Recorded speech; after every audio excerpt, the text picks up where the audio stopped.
Topic at hand here. The old Saban trick has been revealed. Well, here's the fact of the facts. We've already done this one. We'll talk about Kirby's style of play. It's just a little short thing. This is a roundtable discussion for Locker Room Sports Extra. Glad you come by and hang out. Hit the subscribe button. Hit the thumbs up. If you're on Facebook, just hit the little thumb there. If you're on YouTube, thumbs up. If you don't like it, put thumbs down. Say, this show sucks. You're an idiot. Just give me some feedback. You can no longer sign them and make them stay because there's no way for them to leave years ago. Now there is this model. So the old sandbag trick was, you could just roll out your second team to start the game because your second team was in a lot of situations there was some times there at Bama that, when Kirby was there, their second team was as good as a lot of people they were playing, as good as their first team. And Nick Saban don't try to hide it. He don't try to hide it at all. And let me grab my notebook here. He don't try to hide the fact of what it is or was or what it will be or what was going to happen when all this went down. Taking notes here. When I think about stuff, give me something to talk about here. What does Nick say all the time? Talbert. Yeah, a lot of people would like to see that. I think there's a lot of – I like to have some Pete Carrolls in there, those type of guys, those older guys for commissioners. The old Saban hat trick, which it's not just Saban, I just use that as an example. Bear did it too. When you had one signing day and you could bring the kid in and sit in his living room, and this is not a secret. It's not a secret at all. What I'm fixing to say is you guys have probably heard Saban say this at least 20 times. You go sit in the living room and say, yes, sir. So you'd like to play at Alabama? Well, yeah, yes, coach. I would. What's good about Alabama that, stands them apart? Why should I come there? I'm a defensive lineman. I got offers from Oregon, Ohio State, Georgia, Penn State, Texas. Well, those are all great institutions. And we look forward to playing against most of those teams. And we've usually beating those teams. We start out our season, game 1 or 2, playing a lot of those Big Ten teams. And next year will be, Alabama actually opening up with Florida State next year. You're going to get to practice as a defensive lineman. Across from you will be an offensive lineman. That's the number 1 or top 10 offensive lineman out of Georgia, for example. So you're going to get to push on him all day at practice. Yeah, iron sharpens iron. We understand all those things. And that's what makes you better. Resistance builds character, which then makes you choose the outcome in your mind that you're going to be developed. You're going to work into something. You're going to work into something better. You're going to be a better player or you're going to get run over and you're not going to get much playing time and you're going to just get on the second team and that's where it's going to be. Let's say you couldn't leave. So the guy that you're working against, and you're making him better, and you're a good football player. So let's say you don't make it. You become a second-team guy. And, well, now the time has come where, you're probably not going to get to play much. You hadn't cut the mustard, and you hadn't just been great enough. In the past, and we'll just use 2016, 17, for example, Saban signed them old boys, and, well, they couldn't hit the portal. There was no just leaving. You couldn't just leave the school, so you had to stay. So you just kind of had to suck it up and make it through it, and it's kind of depressing sometimes. But, yeah, you get to practice, and you kind of get to know the guys, and it's not too terrible. And, the school's nice. You're well taken care of there at Alabama. You got plenty of help. Tutors and help with your schoolwork. They have great food to eat. You get nice stuff, to wear as a player. You're treated a little special on campus. You are at Alabama or Georgia. We can use them too. You're prominently known as a football school. But they don't get to leave. So come game day, when it rolls out, 3rd and 5, and you're going to sub guys, well, the guys you're going to get subbed in. Well, you're a good player. I mean, you're a 5-star guy. you just kind of been overshadowed a little bit by a guy that's in front of you that it's just a little better. Maybe he's a little faster. Maybe he's putting a little more work. So now this team you're playing, say, Missouri, for example, well, you're going to dominate them. They don't have the ability to sell an idea that they're going to get to practice against, some of the top linemen in the country, because winning solves it all. And with Saban, being winning, he come to the University of Alabama he'd already been a winner, he had a lot of experience. Man, this guy's won hundreds of games, is already a national champion from LSU. They knew he had a mind for football. He's been around for a long time, been up north, cut his teeth with Belichick and all that group. Your second team that comes in then is going to be good. They're going to be able to push around a lot of these teams. So your first team guys over there taking a break. And he's good. He's better than you.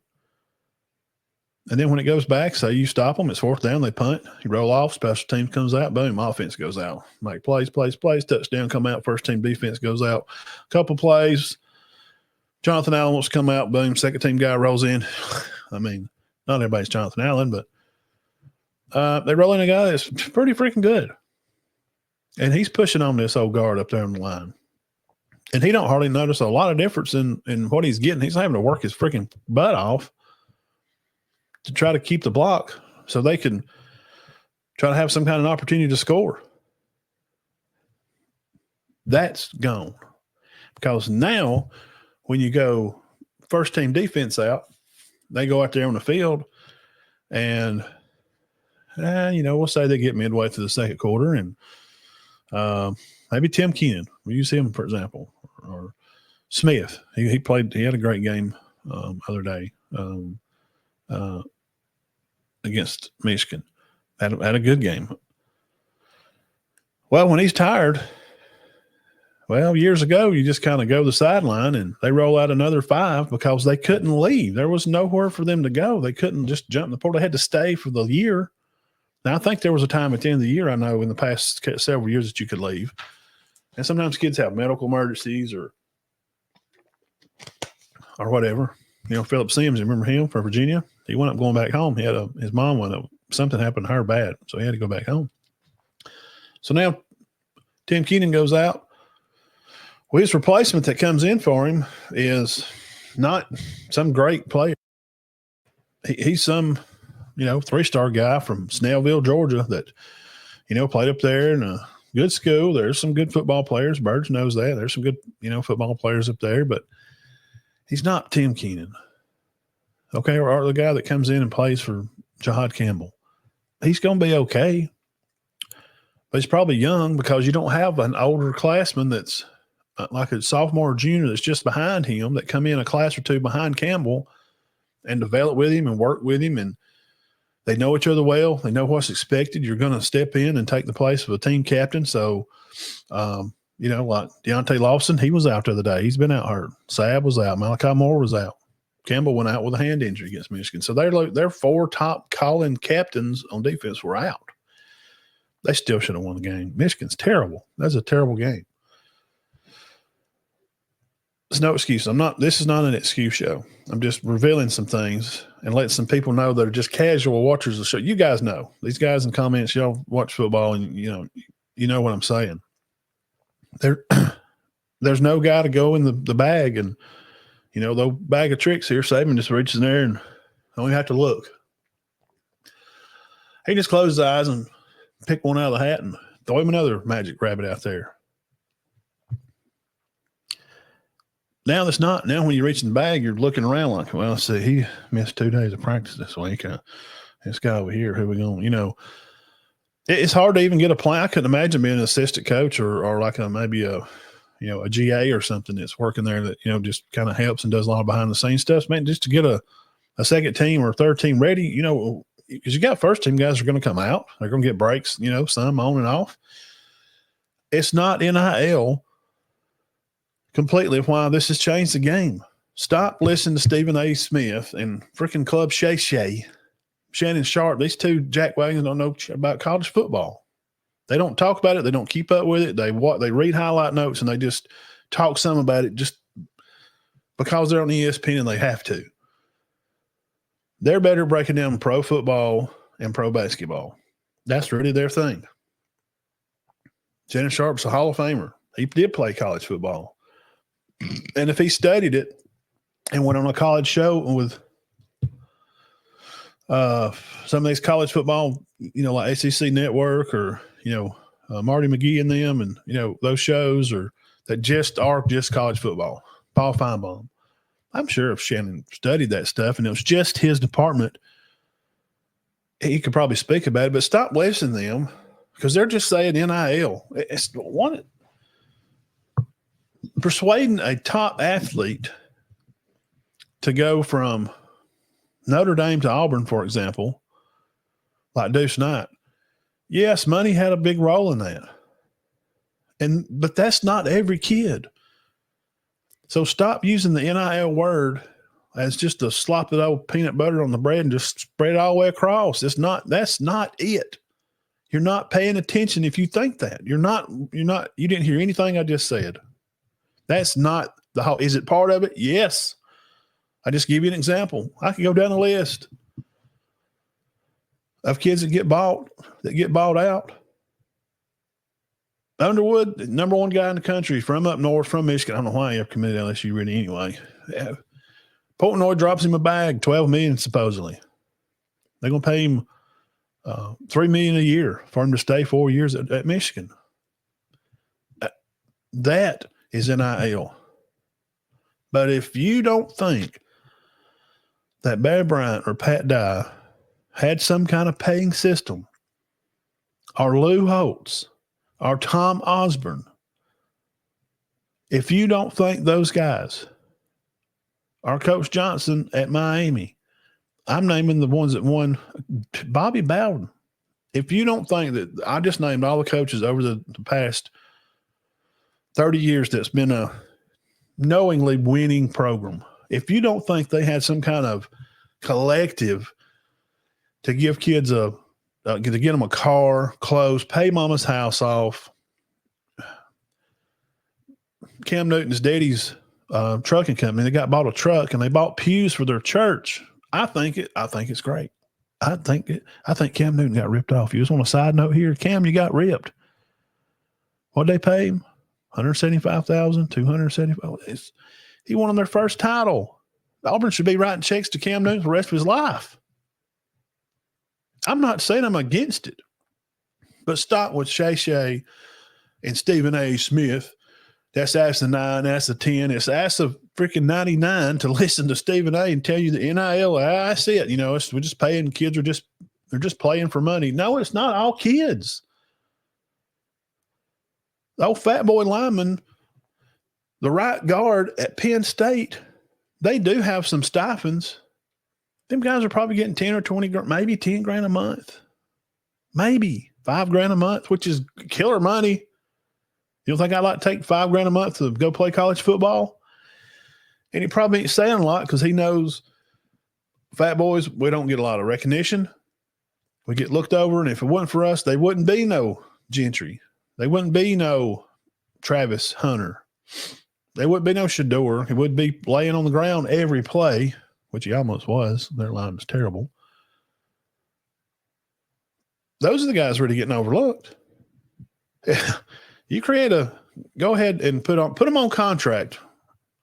See what happens when the fat boys, when the linemen get together and go on strike. Football's done. You might as well go out there and play 7-on-7. It's over. It's not all NIL. Stop listening to ESPN. Turn that stuff off. Come over here and listen to real talk. Somebody that really gives you inside depth and really pays attention to the facts. And I'm not owned by anybody like Disney. I don't have to tell you some poo-poo story because the guy over there behind the camera is going, you can't say that. You can't say that. I don't have anybody telling me that. I'm telling you the truth. The portal has changed football. It has had way more effect than NIL. Money has had an effect, but I just named off all these great coaches. And if you don't think none of those coaches had paid players or things going on, and I don't know, that would be very naive to say that. So the old bag of tricks of Saban Then we'll stack these 5-stars because they couldn't leave. Well, Matt, they could do it. Yes, they could do it now. But the fact of the matter is, old fat boy lineman don't want to wait. He said, I'm a 5-star. I'm good. I don't want to wait behind this guy. I'm going to go to Memphis. I'm going to go to Memphis and play and start and just dog people. And they go up there and have a bunch of sacks and have a great get film to create value for themselves, which I have no problem with that. And then they could, maybe go on to, maybe it goes on over up Tennessee up the road over there. Yeah. The portal for me, and we'll move to the next one topic. The portal for me is made for guys, and I've made this comparison before. Fluff Bothwell, Jacob Cornejo, Jacob's at Cumberland. He's going to probably stay through this next coming year. He'll probably be the starting tailback. He was already freshman of the year, had a great year. I think he rushed for nearly close to 900 or right at somewhere in there, 800 yards. He'll have more than that next year, may have twice that. Lord willing, he don't get injured. He'll have a good year. He could transfer and move on. That's what the portal is for. These guys that come out of high school and don't get a shot because COVID has killed everything. That's what it's all boils down to. They give all these kids another year. You got kids around here played right here in this county that went off to schools and played up Tennessee area, went over to Georgia area and played, and they had to wait a year behind a guy because he gets another year. Well, of course, they're not going to start you, a freshman, over this guy that's a junior or senior. Of course, they're going to play the older guy. The portal is for those guys to be able to get some time playing and then move up. Fluff, South Alabama, had a great season. Guess what? He signed to Mississippi State. Congratulations to him. That's what this is about. The portal has changed it. You can't just do the old Nick Saban trick and have all these guys and just rotate because they don't have now they can leave. They don't have to hang around if they want to. They have no, why? Well, I'll just go over here. I think Miami needed a left tackle. I'll just go over there. Hey, and they'll pay him, I don't know, 10, 20 grand. Now the stars, the quarterbacks, tailbacks, receivers, some flashy free safety guys like Caleb Downs or some of those guys, safety guys, D-backs, then they got some money. He was highly touted out of high school. Caleb Downs is not just his playability. Burge knows. Caleb Downs is highly football intelligent, super, super high football IQ when he was in middle school. So this stuff, ESPN, Stephen A. and bro, we got to, it's not it. That's not the trick no more. It's not just NIL. That's not the whole, they don't cover the whole topic. That's an easy out and diverts from you having to get into an in-depth conversation for 10 minutes here that we just talked about this, 10, 15 minutes. The portal is why. Because you can't just roll in another team of old fat boy D linemen and just roll them out there in the field. You can't. Can't do that anymore. Because they're not there. Because they want to go play somewhere else. They don't want to wait to be developed. There's no development. So